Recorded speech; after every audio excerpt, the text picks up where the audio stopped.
Finally guys, আমাদের মিস্ত্রি আজকে যে কাজটা করেছে সেই কাজটা আমি আজকে চেক করে দেখাবো যে কতটা পারফেক্ট ভাবে যে কাজটা করেছে।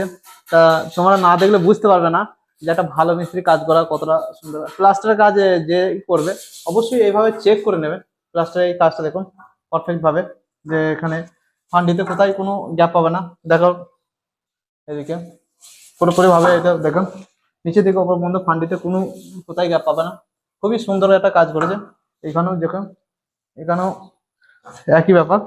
আমি আর একটা ভাবে চেক করে দেখিয়ে দিচ্ছি, যেটা আমাদের কাজ করতে গেলে বিল্ডিং এ বেশি বেশি হয়। সেটা আহ, এই যে 100 টাকা লোড, এটা এখানে দেওয়া হলো।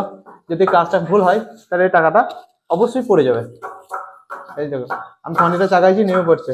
তাছাড়া কোনো কোথায় মানে কোনো সমস্যাই নাই। তো অবশ্যই প্লাস্টারের কাজে এরকম ধরা ফান্ডিটা চেক করে দেখে নেবেন। যে কোনো মিস্ত্রি বাড়িতে কাজ করলে অবশ্যই এইভাবে যদি চেক করে দেখে নেন, তার কাজ ভুল করতে পারবে না আর কাজটা পারফেক্ট ভাবে হবে। অবশ্যই আপনারা এইভাবে চেক করে নেবেন কাজ দিলে। মিস্ত্রি দেখবেন ঠিকাদার তার মানে কাজ করতে খুবই অসুবিধা হবে এইভাবে কাজ নিলে। তা এইভাবে কাজ নিলে কিন্তু রেটটাও বেশি লাগে, খুবই সুন্দর হবে কাজটা।